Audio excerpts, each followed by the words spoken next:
오늘 하나님께 주신 말씀은 사사기서 12장 1절에서 7절까지 말씀입니다. 제가 봉독하겠습니다. 에브라임 사람들이 모여 북쪽으로 가서 입다에게 이르되 네가 암몬 자손과 싸우러 건너갈 때에 어찌하여 우리를 불러 너와 함께 가게 하지 아니하느냐. 우리가 반드시 너와 네 집을 불사르리라 하니 입다가 그들에게 이르되 나와 내 백성이 암몬 자손과 크게 싸울 때에 내가 너희를 부르되 너희가 나를 그들의 손에서 구원하지 아니하므로 나는 너희가 도와주지 아니하는 것을 보고 내 목숨을 돌보지 아니하고 건너가서 암몬 자손을 쳤더니 여호와께서 그들을 내 손에 넘겨주셨거늘 너희가 어찌하여 오늘 내게 올라와서 나와 더불어 싸우고자 하느냐 하니라. 입다가 길르앗 사람을 다 모으고 에브라임과 싸웠으며 길르앗 사람들이 에브라임을 쳐서 무찔렀으니 이는 에브라임의 말이 너희 길르앗 사람은 본래 에브라임에서 도망한 자로서 에브라임과 므낫세 중에 있다 하였습니다. 길르앗 사람이 에브라임 사람보다 앞서 요단강 나루턱을 장악하고 에브라임 사람의 도망하는 자가 말하기를 청하건대 나를 건너가게 하라 하면 길르앗 사람이 그에게 묻기를 네가 에브라임 사람이냐 하여 그가 만일 아니라 하면 그에게 이르기를 십볼렛이라 발음하라 하여 에브라임 사람이 그렇게 바로 말하지 못하고 십볼렛이라 발음하면 길르앗 사람이 곧 그를 잡아서 요단강 나루턱에서 죽였더라.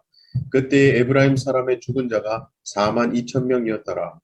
입다가 이스라엘의 사사가 된 지 6년이라 길르앗 사람 입다가 죽음에 길르앗에 있는 그의 성읍에 장사되었더라. 아멘.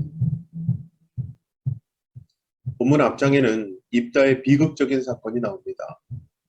입다는 참 경솔하게도 사람을 제물로 드리겠다고 서원했고요. 서원의 결과로 하나뿐인 딸을 제물로 바쳤습니다.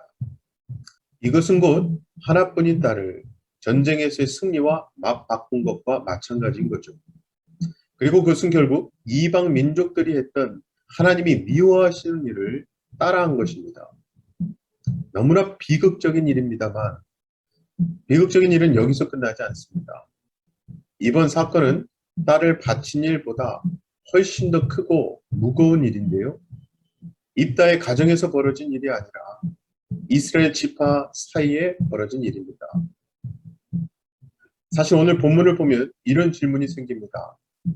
히브리서 11장을 보면 믿음의 영웅이라고 할 수 있는 인물들이 기록되어 있는데 입다도 포함되어 있거든요. 그런데 입다를 과연 믿음의 영웅이라고 할 수 있느냐는 겁니다. 자, 입다가 암몬과의 전쟁에서 큰 승리를 거둔 후에 그 소식은 이스라엘 전역으로 두루 퍼지게 됩니다. 그리고 그 소식을 들은 에브라임 사람들은 요단강을 건너 입다를 만나러 옵니다. 그냥 입다에게 인사하려고 방문한 것이 아니라 많은 수의 에브라임 사람들이 싸우기 위해 무장을 하고 왔습니다. 그렇게 그들은 이미 전쟁은 끝났는데 마치 전쟁을 앞둔 것 같은 위협적인 모습으로 와서 입다에게 이렇게 말을 하는 거죠. 1절입니다. 에브라임 사람들이 모여 북쪽으로 가서 입다에게 이르되 네가 암몬 자손과 싸우러 건너갈 때에 어찌하여 우리를 불러 너와 함께 가게 하지 아니하느냐. 우리가 반드시 너와 네 집을 불사르리라 하니라. 에브라임 사람들의 이 말을 어떻게 받아들여야 할까요? 사실 이 말은요.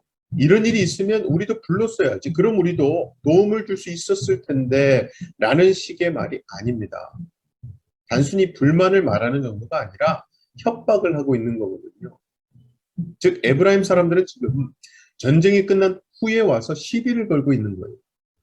정작 전쟁 중에 도움이 절실히 필요할 때는 위험을 무릅써야 할 때는 모른 척하고 있다가 승리로 끝나고 나서 위험이 없다고 하니까 그제야 나타나서 괜한 트집을 잡고 있는 겁니다. 그리고 참고로 입다의 대답을 보면 암몬과 싸울 때 입다는 분명히 에브라임 사람들에게 도움을 요청했었어요. 하지만 에브라임은 승리를 확신할 수가 없어서 전쟁에서 한 발 빼고 있었던 거거든요. 그러다가 입다가 전쟁에서 승리하고 나니까 뒤늦게 나타나서 입다를 견제하며 이스라엘에서 영향력을 행사하기 위해 머리를 굴리고 있는 거죠.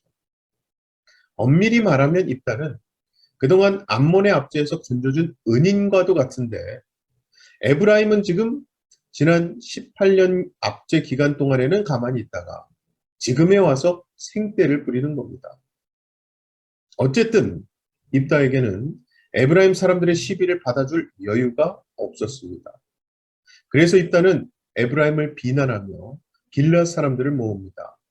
원래 길르앗 사람들은 평소에 에브라임에게 안 좋은 감정을 가지고 있었거든요. 그래서 입다의 부름에 바로 응답하죠. 함께 싸우겠다고 모여듭니다.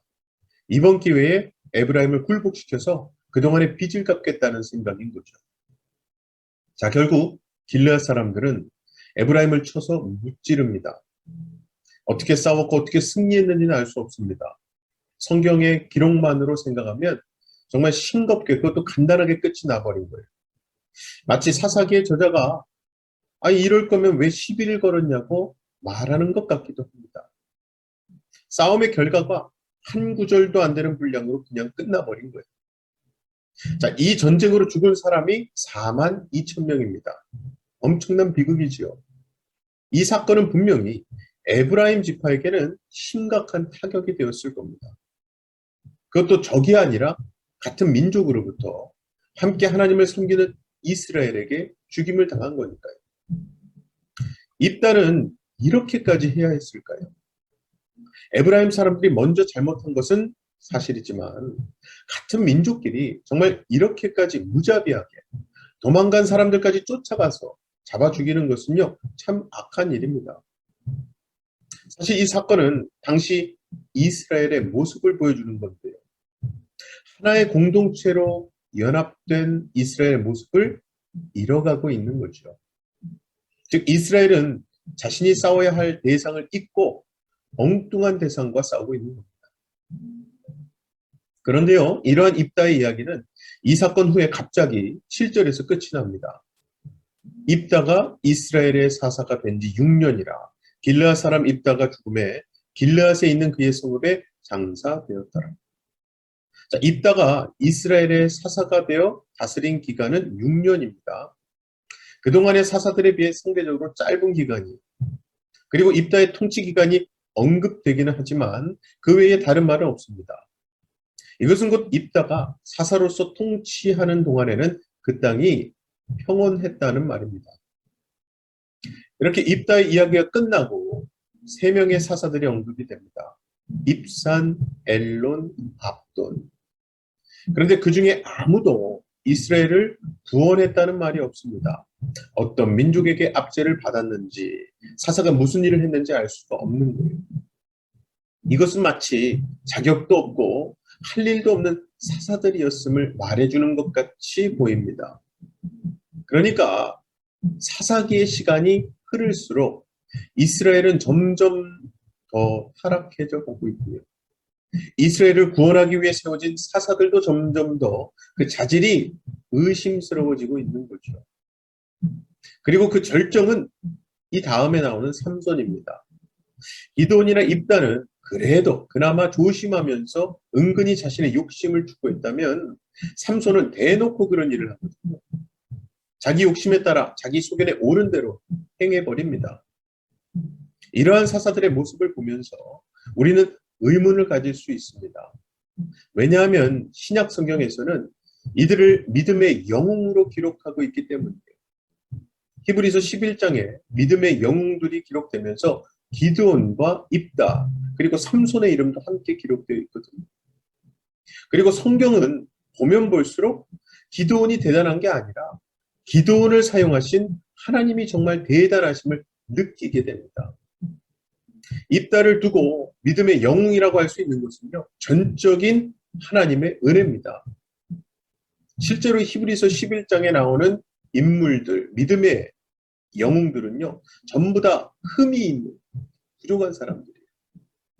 하지만 하나님은 그런 자들을 사용하셨고요, 믿음의 영웅으로 기록하셨습니다. 그래서 우리는 사실 이 사사기를 통해서 그리고 성경의 여러 인물들을 통해서 사사들이나 그 인물들의 뛰어남보다는 그들의 부족함을 보게 됩니다. 즉 그들이 얼마나 자격이 없는 자들인지, 그들이 얼마나 연약한 자들인지 계속 반복해서 볼 수 있죠. 그리고 그러한 사실을 볼 때에 우리에게 참 큰 감동이 있는 것은요. 우리 하나님께서 그런 자들과 함께 하신다는 거예요. 즉 하나님은 자격 없는 자들에게 은혜를 베푸시고 하나님은 부족한 그들에게 능력을 나타내시며 거듭 불순종하는 그들에게 오래 참아 주신 겁니다. 정말 하나님은요, 그 엉망인 재료를 택하셨고 그 재료를 가지고 하나님의 위대한 역사를 만들어 가십니다. 그리고 하나님은 지금 우리에게도 그렇게 하고 계신 줄로 믿습니다. 사랑하는 우리 성도 여러분, 우리가 주님 앞에 내세울 수 있는 게 있을까요? 우리가 주님을 위해 한 게 뭐가 있겠습니까? 그럼에도 불구하고 하나님께서 우리를 은혜로 받아주셨습니다. 자격이 전혀 없던 우리를 믿음의 영웅으로 불러주셨고요. 믿음의 영웅들이 갔던 그 길 갈 수 있도록 허락해 주신 겁니다. 비록 우리가 참 연약해서 하나님께로부터 이런 놀라운 은혜를 받았음에도 불구하고 믿음으로 살지 못할 때가 참 많고 실패하고 넘어지고 불순종할 때도 많습니다만 그럼에도 불구하고 우리는 다시 힘을 낼 수 있습니다. 왜냐하면 믿음을 시작하신 분이 주님이시고 우리에게 믿음을 허락하신 분도 주님이시며 우리의 믿음을 온전케 하시는 분도 우리 주님이시기 때문입니다. 히브리서 12장 2절이죠. 믿음의 주요 또 온전하게 하시는 이인 예수를 바라보자. 아무쪼록 주님의 은혜를 기억하고 주님의 은혜를 구하고 바라며 주님의 은혜에 푹 젖어서 그 은혜로 살아가시는 저와 여러분 되시기를 주님의 이름으로 간절히 축원합니다. 이 시간 다 같이 기도하실 때에 참 부족하지만 하나님께 쓰임받았던 사사들을 보며 우리 또한 하나님의 은혜 없이는 이 자리에 있을 수 없음을 고백하시고 그 은혜 안에 항상 거하게 해달라고 기도합시다. 또 하나는요. 오늘은 9월 첫날입니다. 우리 교회로서는 많은 것들을 정상화하려고 하는 달이기도 한데요. 하나님께서 모든 예배와 규제, 모임을 주장해 주시고 회복시켜 주시기를 기도합시다. 제가 기도하겠습니다. 사랑의 아버지 하나님 감사합니다. 사사기 말씀에 나오는 사사들을 볼 때마다 참 부족하고 온전치 못한 자들인데 하나님께 쓰임받음을 보며 하나님의 은혜를 입은 자들의 모습을 보게 됩니다. 우리 또한 너무나 연약하고 부족하지만 하나님께 선택받았고 하나님의 나라가 이 땅에 이루어지는 데 있어서 쓰임받고 있음에 감사합니다. 오늘도 하나님의 뜻 가운데 행하고 살아가는 하루 되길 원합니다. 하나님의 은혜 안에 거하는 우리의 삶이 되길 간절히 원합니다. 특별히 9월 첫날 하나님 앞에 간절히 원하는 것은 우리 교회가 많은 것들을 정상화하려고 그 시점을 두고 있는 이 9월 하나님께서 함께 하셔서 모든 예배와 규제, 모임 하나님께서 주장하시고 회복시켜 주시옵소서. 믿고 감사드리며 예수님 이름으로 기도합나이다. 아멘.